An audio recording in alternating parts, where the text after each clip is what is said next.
Hello friends, तो हम लोग उपस्थित हैं बिहार स्पेशल के फर्स्ट रिवीजन के क्लास में। और हम लोग अभी देख रहे हैं 12 नंबर प्रैक्टिस सेट है। तो चलिए हम लोग प्रारंभ करते हैं, अपने सेशन की तरफ में चलते हैं। और पहला प्रश्न हम लोग देखेंगे, तिब्बती इतिहासकार तारानाथ के अनुसार गोपाल किस कुल का था? गोपाल किस कुल का कहता है, किसके अनुसार, ये भी ज़्यादा जरूरी है। तिब्बती इतिहासकार तारानाथ के अनुसार पूछा जा रहा है कि बताइए कि गोपाल किस कुल का था। क्या क्षत्रिय कुल का था, या ब्राह्मण कुल का था, या वैश्य कुल का था, या ये शूद्र कुल का हो जाएगा? तो किस कुल का होगा? तो इसका आंसर हो जाएगा क्षत्रिय। इसका आंसर ए हो जाएगा। चलिए आगे हम लोग बढ़ते हैं। दूसरा प्रश्न हम लोग यहाँ पर देखेंगे, और दूसरा प्रश्न हो जाएगा, 7 धाराओं से मिलकर बनने वाली नदी कौन सी है? 7 धाराओं से मिलकर बनने वाली नदी कौन हो जाएगी? क्या सोन नदी होगा, या बागमती नदी होगी, या आपको कोशी नदी हो जाएगा, या निरंजना नदी हो जाएगी? कौन सी नदी होगी? तो यहाँ पे हम लोग देखेंगे कोसी, सप्तकौशिकी इसी को कहा जाता है ना, कोशी नदी को। चलिए आगे बढ़ते हैं, और अगला प्रश्न यहाँ पर हम लोग देखेंगे। अगला प्रश्न हो जाएगा, जिला नियोजन एवं विकास परिषद का प्रधान कौन होता है? कौन होता है जिला नियोजन एवं विकास परिषद का प्रधान? कौन होता है ना, यहाँ पे कौन हो जाएगा? तो यहाँ पर देखिए, इसका प्रधान जो है जिला विकास पदाधिकारी हो जाते हैं। आंसर इसका डी हो जाएगा, जिला विकास पदाधिकारी। आंसर डी हो जाता है। नेक्स्ट हम लोग यहाँ पे 4 नंबर सवाल देखेंगे, और चौथा सवाल हो जाएगा यहाँ पे, है ना, राज्य में भूमि सुधार अधिनियम किस वर्ष पारित किया गया था? किस वर्ष पारित किया गया था? राज्य में भूमि सुधार अधिनियम किस वर्ष पारित किया गया था? क्या 1948 में पारित किया गया, या 1949 में पारित किया गया, या 1950 में पारित किया गया, या 1951 में पारित किया गया? तो यहाँ पर देखिए 1950 में पारित किया गया। 4 का आंसर सी हो जाएगा। चलिए आगे हम लोग देखते हैं, और अगला प्रश्न यहाँ पर है 5 नंबर, जिला प्रशासन का प्रमुख कौन होता है? जिला प्रशासन का प्रमुख कौन होगा, है ना? तो यहाँ पर देखिए, जिला प्रशासन का जो प्रमुख है वह जिलाधिकारी होता है। आंसर इसका सी हो जाएगा। नेक्स्ट हम लोग यहाँ पर देखेंगे 6 नंबर, बिहार पर गढ़वालों के आधिपत्य का प्रमाण कहाँ से मिलता है? बिहार पर गढ़वालों के आधिपत्य का प्रमाण कहाँ से मिलता है? क्या यह मनेर से प्राप्त होता है, या यह सासाराम से प्राप्त होता है, या बक्सर से प्राप्त होता है, या औरंगाबाद जिला से प्राप्त होगा? तो इसका आंसर है ए हो जाएगा। 6 का आंसर ए हो जाता है। चलिए आगे हम लोग देखेंगे यहाँ पे 6ठा नंबर सवाल। चलिए 7 नंबर हम लोग देखते हैं। चलिए 7 नंबर सवाल हम लोग यहाँ पर देखते हैं, और 7 नंबर सवाल है, बिहार में नलकूपों द्वारा सबसे अधिक सिंचाई किस जिले में होती है? वे भी आई है। बिहार में किसके द्वारा? तो नलकूपों के द्वारा सबसे अधिक सिंचाई किस जिले में होती है यहाँ पे? तो यह जिला जो है यह आपका पटना हो जाएगा। पटना। 7 का आंसर क्या होगा? तो डी आंसर हो जाता है। पटना में होता है सबसे ज़्यादा नलकूपों के द्वारा सिंचाई। नलकूपों के द्वारा सबसे ज़्यादा सर्वाधिक सिंचाई पटना जिला में ही किया जाता है। चलिए अगला प्रश्न, कौन सी नदी सोमेश्वर की पहाड़ियों से निकलती है? बहुत भी आई है। 8 नंबर सवाल, कौन सी नदी सोमेश्वर की पहाड़ियों से निकलती है? क्या यह गंडक नदी होगा, या बूढ़ी गंडक नदी होगा, या बागमती नदी है, या कोसी नदी हो जाएगा? तो यह बूढ़ी गंडक हो जाएगा। आंसर इसका बी हो जाता है। चलिए आगे हम लोग देखेंगे 9 नंबर सवाल है, बिहार आने वाला कौन सा यात्री सेल्यूकस का राजदूत था? सेल्यूकस का राजदूत कौन था बिहार आने वाला? सेल्यूकस का राजदूत बहुत इंपॉर्टेंट है।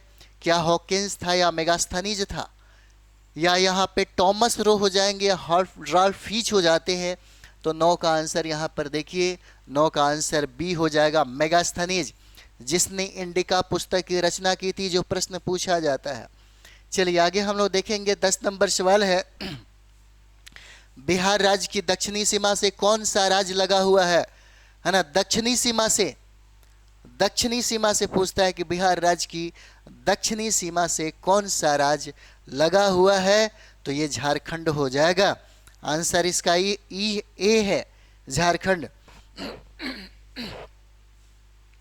चलिए आगे हम लोग यहाँ पर देखेंगे। 11 नंबर सवाल है, विक्रमशिला गंगा डॉल्फिन अभ्यारण्य कब स्थापित किया गया? विक्रमशिला गंगा डॉल्फिन अभ्यारण्य, विक्रमशिला गंगा डॉल्फिन अभ्यारण्य को कब स्थापित किया गया? क्या 1986 में इसको स्थापित किया गया था, या 1988 में इसको स्थापित किया गया, 1990 में किया गया, या 1992 में किया जाता है? तो 1990 में इसको स्थापित किया गया। 1990 में विक्रमशिला गंगा डॉल्फिन अभ्यारण्य जो भागलपुर में है, इसकी स्थापना 1990 में की गई। चलिए आगे हम लोग देखते हैं अगला सवाल। और अगला सवाल है, करनाली किस नदी का दूसरा नाम हो जाएगा? करनाली है ना, करनाली किस नदी का दूसरा नाम हो जाएगा? क्या घाघरा नदी को कहते हैं, या फल्गु नदी को कहते हैं, या पुनपुन नदी को कहते हैं, या निरंजना नदी को कहते हैं? तो याद रखिएगा, है ना, ये 12 नंबर जो है ये घाघरा को ही करनाली कहा जाता है। इसका आंसर ये हो जाएगा, है ना। चलिए आगे बढ़ते हैं हम लोग, और 13 नंबर सवाल हम लोग देखेंगे। यहाँ पे कौन से राष्ट्रीय राजमार्ग को, है ना, ग्रैंड ट्रंक रोड के नाम से हम लोग जानते हैं? 13 नंबर। क्या NH7 को कहते हैं, या NH2 को कहते हैं, या NH4 को कहते हैं, या NH5 को कहते हैं? तो यहाँ पर देखिए NH2 को कहा जाता है। बहुत ही इंपॉर्टेंट सवाल ये हो जाएगा। चलिए आगे बढ़ते हैं हम लोग यहाँ पे। और यहाँ पे हम लोग देखेंगे, बिहार में नहरों में सबसे अधिक सिंचाई किस जिले में होती है? बिहार में नहरों से सबसे अधिक सिंचाई किस जिले में होती है? क्या रोहतास जिले में होगा, है ना? क्या रोहतास जिले में हो जाएगा, या गया जिले में होगा, या आपके बक्सर जिला में है, या भोजपुर जिला में होगा? कहाँ पे होगा? तो यहाँ पर देखिए रोहतास जिला में, है ना, रोहतास जिला में नहरों से सबसे अधिक सिंचाई होती है। और यही रोहतास के संदर्भ में आपके PRT के पेपर में कई बार सवाल पूछा, धान का सबसे ज़्यादा उत्पादन कहाँ? रोहतास में। गेहूं का सबसे ज़्यादा उत्पादन कहाँ? रोहतास में। चूना पत्थर की प्राप्ति कहाँ? रोहतास में। सीमेंट उद्योग कारखाने जो है कहाँ? रोहतास में। बिहार का सबसे साक्षरता वाला जिला कौन? तो रोहतास में। बहुत सारे प्रश्न जो आपके BPSC के द्वारा पूछा गया, है ना, रोहतास के संदर्भ में है। चलिए आगे बढ़ते हैं हम लोग। अगला सवाल यहाँ पर देखेंगे 15 नंबर, और यहाँ पे कहता है कि बिहार में साक्षरता अभियान कब प्रारंभ हुआ था? कब प्रारंभ हुआ? 15 नंबर। बिहार में साक्षरता अभियान कब आरंभ हुआ था? तो ये आरंभ जो है 15 का, ये 1977 में यह प्रारंभ हुआ था। इसका आंसर C हो जाएगा, 1977 में हुआ था यह। चलिए नेक्स्ट हम लोग यहाँ पर देखेंगे। 16 नंबर सवाल है, किस विश्वविद्यालय को बिहार का प्रथम विश्वविद्यालय होने का गौरव प्राप्त है? है ना, किस विश्वविद्यालय को, किस विश्वविद्यालय को बिहार का प्रथम विश्वविद्यालय होने का गौरव प्राप्त है?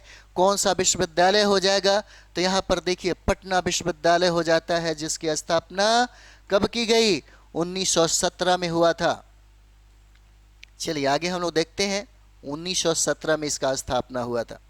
नेक्स्ट हम लोग यहाँ पर देखेंगे 17 नंबर सवाल।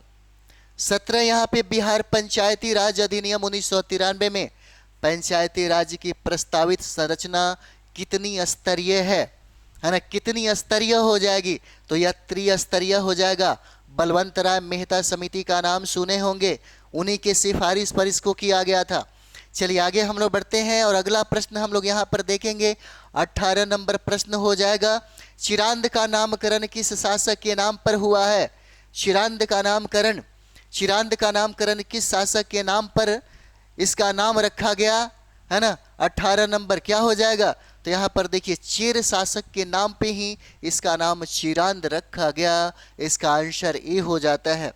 चलिए आगे हम लोग देखेंगे, गीता रहस्य के रचयिता कौन हो जाएंगे? बहुत बेबी आई है, गीता रहस्य के रचयिता कई बार प्रश्न पूछा गया। गीता रहस्य के रचयिता के बारे में अगर हम लोग बात करें यहाँ पे 19 नंबर, तो बाल गंगाधर तिलक, यही मांडले जेल में इन्होंने किया था।